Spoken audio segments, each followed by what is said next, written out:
May 22nd, 2011, Sunday evening, 5:34 p.m. Central Time. A funnel cloud touches down 1 mile west of Joplin, Missouri. Oh, no! Within minutes, it grows to nearly a mile wide. Oh, big tornado, big, strong. To the southwest, there's a big tornado over there. We gotta get our asses out of here. Don't even stop, just go! Go! Get the hell out of here! Winds reach over 200 miles per hour. Southern Jasper, Northern Newton, take cover. Yes, please. Right now. Please, I am telling you to take cover. Take cover right now. We do have a Folks, tornado on the ground. This is a tornado. Yeah, this is a very dangerous situation. But this is not just a tornado. This is a multi-vortex EF5, among the rarest, most violent weather formations on Earth.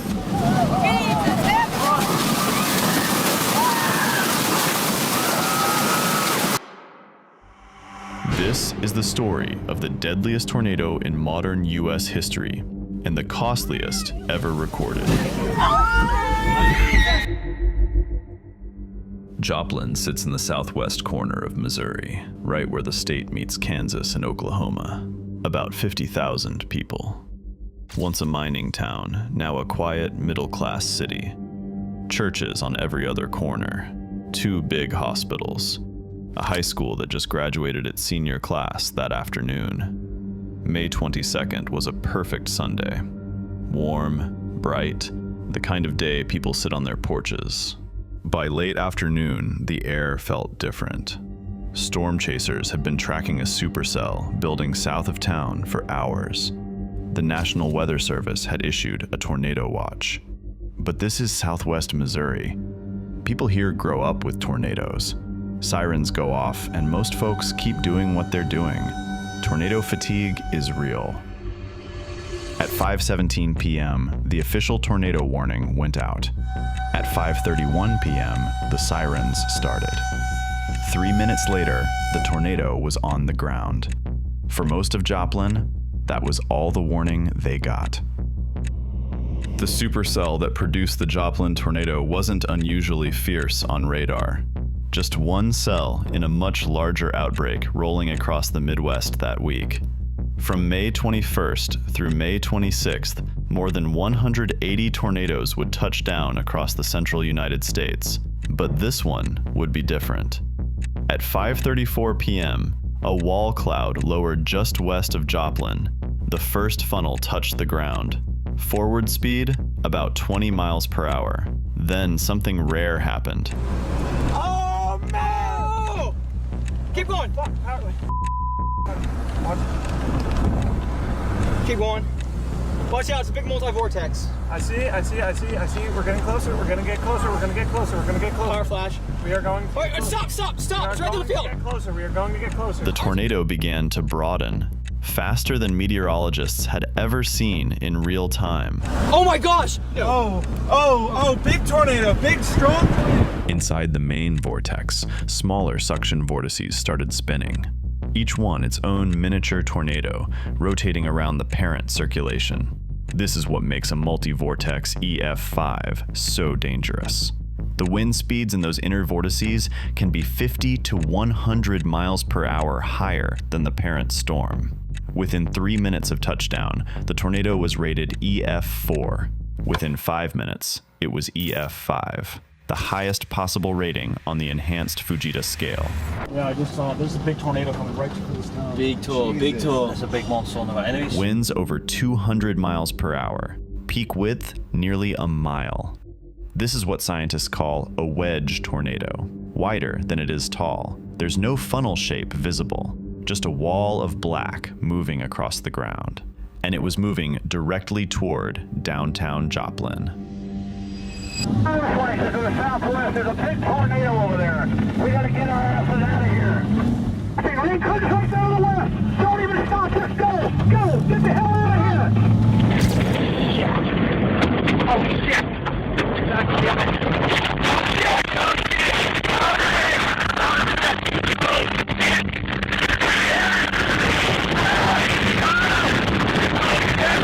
For the people in its path, the warning signs came in this order.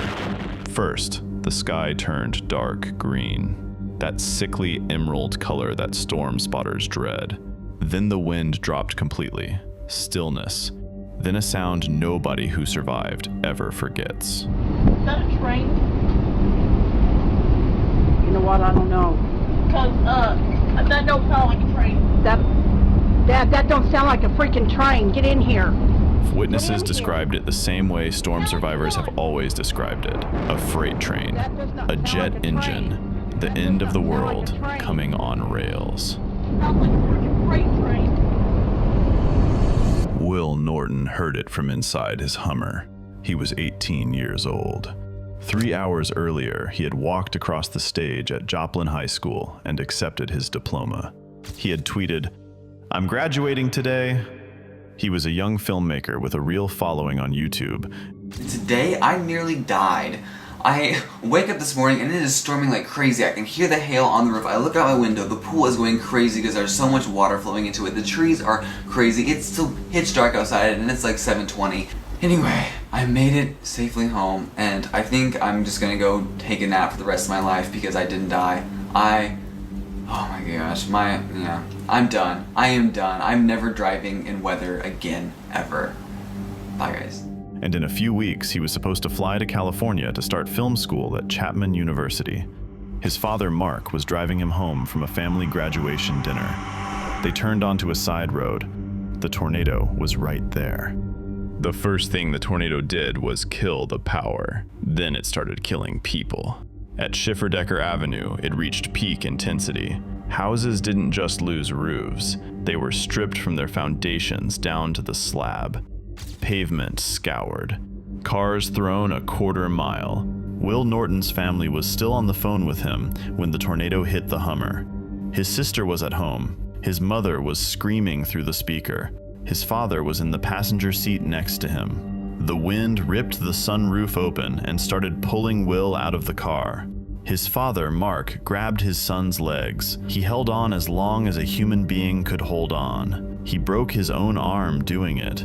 The tornado was stronger. Will was pulled out of the Hummer and thrown more than 100 yards. A mile away, the tornado reached St. John's Regional Medical Center. I just saw a car flying through the air, man. I'm worried about my wife. She's working at the hospital. Well, surely there's somewhere they can go there. Yeah, I mean, I work there too. They'll be safe. She's on the bottom floor, but that is nasty. A 9-story hospital, 183 patients inside. The tornado scored a direct hit. Windows exploded. Ceilings caved in. The backup generator on the roof, the one that was supposed to kick in if power failed, was ripped from the building and thrown into the parking lot. 5 patients on respirators suffocated within minutes. They could not breathe without machines. The machines had no power. The remaining 178 patients had to be evacuated in 90 minutes, in darkness, through stairwells filled with debris. Nurses carried newborns down 10 flights. Doctors pushed gurneys through standing water. Almost immediately after the hospital was hit, we began transporting our critical patients across the street to a neighboring hospital, Freeman Hospital, and then... The tornado was not finished. On Rangeline Road, the commercial strip running through South Joplin, the storm hit Pizza Hut. The manager on duty was Christopher Lucas, 26 years old, recently discharged from the Navy, father of 2 daughters, with a third on the way. When the sirens went off, Chris herded everyone in the restaurant, 3 of his employees and 15 customers, into the walk-in freezer at the back. That was the safe room, reinforced, heavy door. But here is the problem with a Pizza Hut walk-in cooler. The door doesn't lock from the inside. There's no handle. With 200-mile-per-hour winds bearing down, the door would fly open. So Chris left the freezer. He ran into the storefront, found a bungee cord, came back, tied one end to the door handle on the outside, wrapped the other end around his arm, and he held the door shut against the tornado. He held it until the tornado tore him away. Most of the people inside that freezer lived. Chris Lucas was not one of them. He was 26. Right before he left, he said, "I'm gonna bring you home a pizza. I love you with my whole heart." It's so small. Walmart on Rangeline Road. 203 customers and employees inside. 3 of them died, including a 62-year-old man named Stanley Kirk. Home Depot, half a mile away.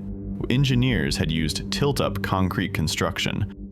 When the roof lifted, the walls collapsed in a domino chain. 7 people in the front of the store were killed instantly. 28 survivors in the back lived because those walls fell outward. This is what an EF5 does to a city. It doesn't damage buildings, it rearranges them. Mark Lindquist was a social worker. Drove to a small group home in South Joplin where 3 middle-aged men with Down syndrome lived. Their names were Mark Farmer, Rick Fox, and Trip Miller. When the sirens started, Mark Lindquist and his co-worker Ryan Tackett did exactly what they had practiced in tornado drills the week before. They pulled the mattresses off the beds, laid them over the 3 men. Then they climbed on top of the mattresses to add their own weight. That should have worked. In any normal tornado, that would have worked. But this was not a normal tornado. The wind picked up Mark Lindquist and threw him nearly a full city block. Every rib in his chest was broken. His shoulder was destroyed. Most of his teeth were knocked out of his head.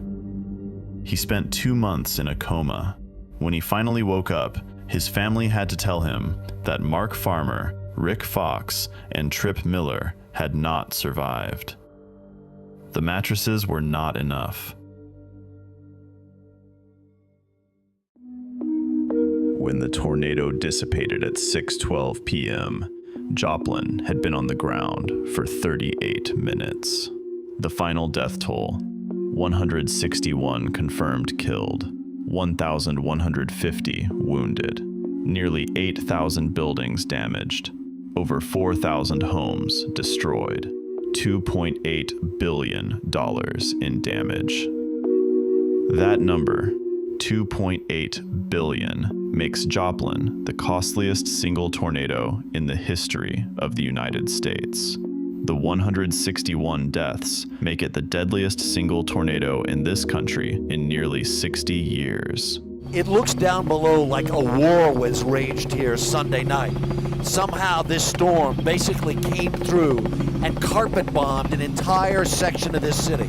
It looks like the tornado literally strafed through there with all of its firepower and ruined everything in sight. 41% of Joplin's population was directly affected by the storm, almost half the city. The main thing I just want to communicate to the people of Joplin is this is just not your tragedy.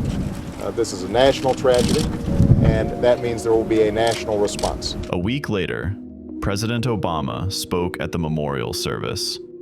He read the names. He cried. Cameras may leave, the spotlight may shift, but we will be with you every step of the way until Joplin is restored and this community is back on its feet. We're not going anywhere. Will Norton is still not found. His family has been searching for him for 5 days. All that we know right now, the last we've heard, is he's not in Springfield, Missouri. Okay. They said that he was taken to Freeman Hospital. He's on a roster there, that he was checked in, he was alive, and that he was transferred somewhere. We just don't know where. The website, real quickly, on Facebook is Find Will Norton. That's got quite a few members on it. We're just trying to find him. We believe that he's alive. Yeah. I'm sure with the picture, it's kind of hard. Police, friends, volunteers from out of state, search dogs. They drained ponds. They walked debris fields by hand. On May 27th, they found him. In a small pond, less than a mile from where the tornado had stripped him out of the car. He was 18 years old. He was supposed to start film school in 3 months. The recovery took years. So did the investigation.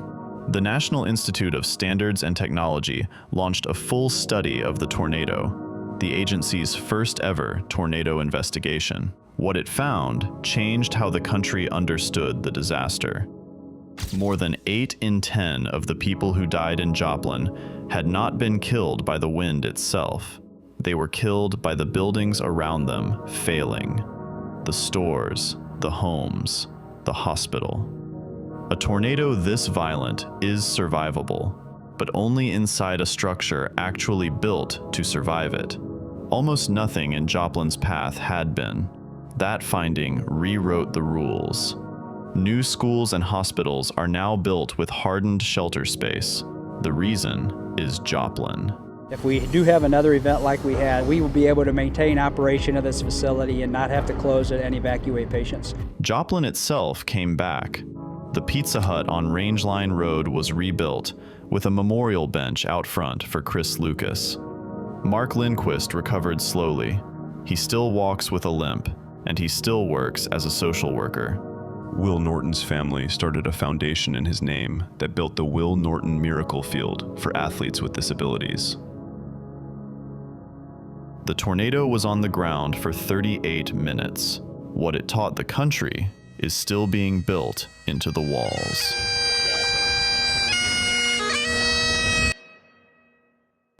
If this story meant something to you, or if you want more documentaries that preserve stories like this with the care they deserve, consider supporting the channel. Every like, every comment, every share genuinely helps these stories reach more people, and it helps keep the memories of the victims from being forgotten. Thank you for watching.